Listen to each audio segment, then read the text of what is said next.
पाठ 9 अंतरिक्ष यात्रा एक अनुभव। पाठ प्रवेश। अंतरिक्ष हमेशा से मनुष्य के लिए जिज्ञासा का केंद्र रहा है। वैज्ञानिक उसकी जितनी परतें खोलते हैं, उनका आश्चर्य और अंतरिक्ष का रहस्य और अधिक गहराता जाता है। किंतु वैज्ञानिक अपने परिश्रम से इन असंभव एवं रोचक जानकारियों की तह तक जाने के लिए निरंतर प्रयासरत हैं।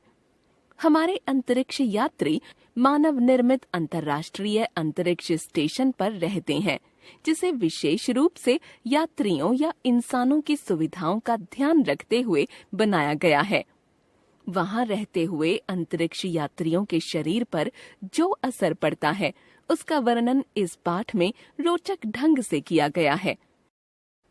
अंतरिक्ष यात्रा के बारे में तो आपने सुना ही होगा। पृथ्वी के गुरुत्वाकर्षण के क्षेत्र से बाहर निकल जाएं तो कहते हैं कि हम अंतरिक्ष में पहुंच गए हैं। अंतरिक्ष में घूमते घूमते मनुष्य चंद्रमा की सैर तो कर चुका है। अब मंगल ग्रह पर जाने की तैयारियां चल रही हैं। चांद पर पहुंचने में करीब 8 दिन लगे थे। मंगल तक की यात्रा तो कुछ महीने की होगी।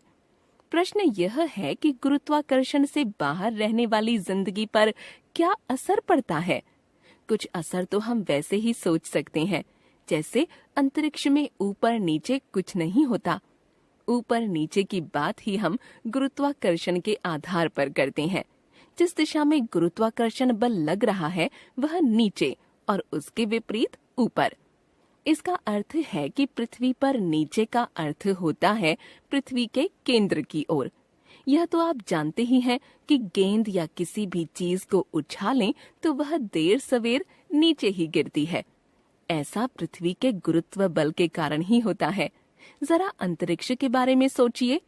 कोई चीज कहीं छोड़ दें तो क्या होगा? नीचे जैसा तो कुछ नहीं, तो उसे जहां छोड़ा जाएगा वहीं टिकी रहेगी। मान लीजिए कि आप सोना चाहते हैं।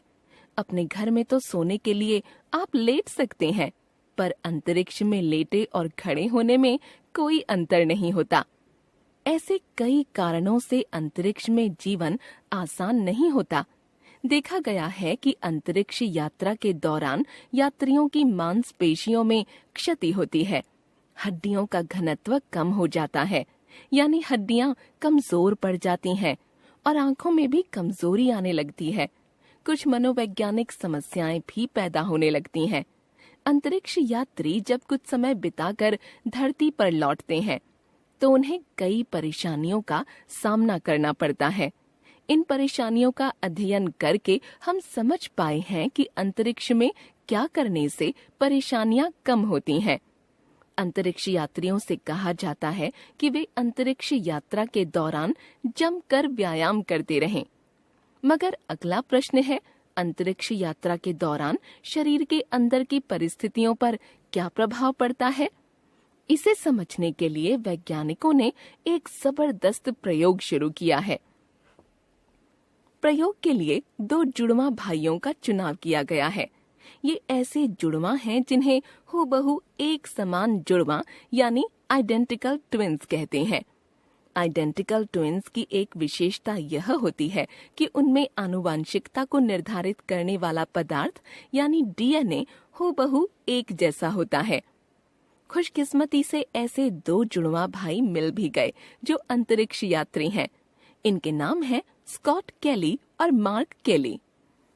इनमें से स्कॉट केली एक अन्य अंतरिक्ष यात्री मिखाइल कोर्निएंको के साथ लंबी अंतरिक्ष यात्रा पर गए थे।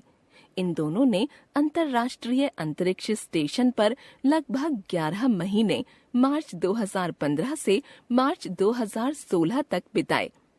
अंतर्राष्ट्रीय अंतरिक्ष स्टेशन वह स्थान है जो स्थायी रूप से अंतरिक्ष में स्थापित कर दिया गया है।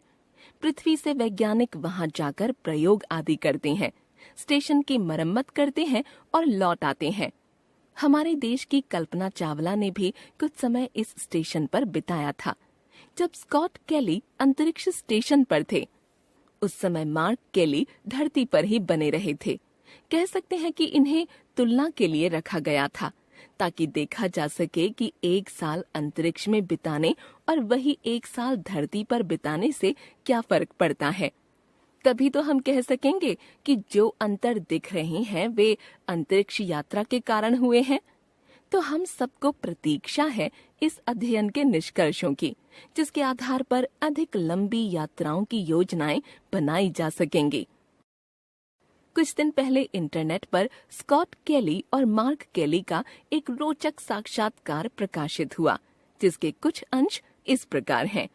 सवाल: कहा जाता है कि इस प्रयोग का विचार आप लोगों ने नासा अंतरिक्ष एजेंसी को दिया था। क्या यह सच है?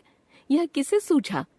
स्कॉट: मुझे जब 1 साल के लिए अंतरिक्ष में भेजा जा रहा था तो बातचीत के दौरान मुझे इस तुलनात्मक अध्ययन की बात सूझी। मैंने नासा से कहा और उन्होंने कुछ दिन बाद मुझे बताया कि वे सहमत हैं और पूछा क्या हम दोनों इसमें शामिल होंगे। मार्क: जब मुझसे स्कॉट ने पूछा तो मैंने तुरंत हाँ कह दिया। ये बहुत महत्वपूर्ण प्रयोग है। सवाल: अब जब कुछ शुरुआती परिणाम सामने आने लगे हैं, क्या इनमें से कुछ आप लोगों को चकित करने वाले थे? मार्क: सबसे ज्यादा आश्चर्यजनक बात थी कि स्कॉट के टेलोमेर अंतरिक्ष में बढ़ गए और यह उसके विपरीत था जो उन लोगों ने सोचा था। टेलोमेर सूचक हैं, उम्र कम हो तो लंबा रहता है और जब उम्र बढ़ जाती है तो ये छोटा हो जाता है। अनुमान ये था कि अंतरिक्ष के विकिरण और तनाव के कारण स्कॉट के टेलोमेर छोटे हो जाएंगे, लेकिन इसके विपरीत हुआ, यानी अंतरिक्ष यात्रा के बाद वो मुझसे अधिक जवान है। मीडिया में कुछ लोगों ने ये बात फैला दी कि शायद नासा को जवानी बनाए रखने का गुर मिल गया, लेकिन ये एक मिथ्या कपोल कल्पना है। मुझे इसमें यह रोचक लगता है कि वैज्ञानिकों का एक अनुमान प्रयोग से गलत सिद्ध हुआ। सवाल: कहा जाता है कि अंतरिक्ष में समय कुछ खिंच सा जाता है। इसके कारण क्या स्कॉट की उम्र कुछ घट तो नहीं गई, यानी वे मार्क से कुछ सेकंड छोटे तो नहीं हो गए? स्कॉट: हाँ, 3 मिलीसेकंड से। मार्क: नहीं, मैंने ये गणना की है स्कॉट। मेरे ख्याल से मैं तुमसे 13 मिलीसेकंड बड़ा हो गया हूँ। सवाल: एक और स्टडी से पता चला कि अंतरिक्ष में आपके पेट के जीवाणु भी बदल गए हैं। जब आप स्टेशन में थे तो क्या इसका कोई प्रभाव पड़ा? स्कॉट: ये बहुत दिलचस्प बात है। हमारे माइक्रोबायोम यानी कि लघु जैविक परिवेश के अंदर ये सारी कोशिकाएं हैं। ये हमारे अंदर रहती हैं मगर हमारा हिस्सा नहीं होते। वास्तव में मानव के शरीर में खुद की कोशिकाओं से अधिक ये स्वतंत्र कोशिकाएं हैं। आपका माइक्रोबायोम काफी चीजों से प्रभावित होता है। आप क्या खाते हैं इसका प्रभाव पड़ता है, और आप कहां रहते हैं, आपका पर्यावरण, इसका भी प्रभाव पड़ता है। ये रोचक है कि मार्क और मेरे माइक्रोबायोम अलग हैं। हमारा माइक्रोबायोम हमारे पर्यावरण से प्रभावित होता है और अंतरिक्ष का पर्यावरण बहुत अनोखा है। इसीलिए जब मैं अंतरिक्ष में था तब कुछ बदलाव आए, तो मेरे लिए ये आश्चर्य की बात नहीं है। सवाल: आपके तथा स्कॉट के अनुसार ट्विंस स्टडी को लेकर नासा को आगे क्या करना चाहिए? मार्क: मैं चाहूंगा कि वे मुझे कुछ हफ्तों के लिए दोबारा अंतरिक्ष में जाने दें। ये अच्छा होगा। स्कॉट: मैं चाहूंगा कि वे मार्क को उस नए सौरमंडल में भेजें जिसकी हमने अभी अभी खोज की है। सवाल: क्या आप मुझे अपने साथ ले जा सकते हैं? स्कॉट: मैं मजाक कर रहा हूं। वह सौरमंडल 40 प्रकाश वर्ष दूर है। आपको क्या लगता है कि जिस गति से हम यात्रा करते हैं, हमें कितना समय लगेगा वहां तक पहुंचने में?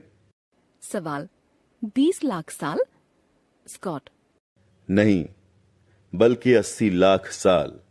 35,000 मील प्रति घंटे की रफ्तार से जाएं तो 80 लाख साल लग जाएंगे। इतने साल बाद जब वहां पहुंचेंगे तो नए तरह के जीव बन चुके होंगे। सवाल: आप दोनों को क्या लगता है, अंतरिक्ष में रहने से दोनों भाइयों में क्या बदलाव आए हैं? स्कॉट: मैं सालों अंतरिक्ष से पृथ्वी को देखता रहा हूं। सन 1999 में जब मैं पहली बार अंतरिक्ष में गया और जब 2016 में गया तो इस दौरान मैंने पृथ्वी पर बहुत से बदलावों को देखा। अमेज़न के वर्षा वनों को इस बीच गायब होते देखकर दिल दहल जाता है। पृथ्वी के कई हिस्सों पर हमेशा छाया प्रदूषण हमारा वातावरण कितना नाजुक है ये दिखाता है। अंतरिक्ष में रहते हुए आपके पास एक अलग नजरिया होता है।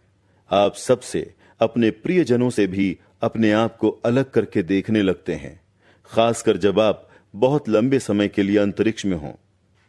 जो भी बड़ी या छोटी खबर हमें मिलती है वो ज्यादातर बुरी ही होती है। फिर भी आप खिड़की से बाहर देखते हैं और सोचते हैं कि हम कितने खुशनसीब हैं जो हमें ऐसा ग्रह मिला। मेरे विचार से हमें इसका बेहतर ख्याल रखना चाहिए। हमें एक दूसरे का भी बेहतर ख्याल रखना चाहिए। पृथ्वी हमारा साझा अंतरिक्ष यान है जिसमें हम ब्रह्मांड की सैर कर रहे हैं। हम सब इस यान की टीम के साथी हैं और हमें आपस में बेहतर रिश्ता निभाना है। सोचिए, अंतरिक्ष यान पृथ्वी। संकलित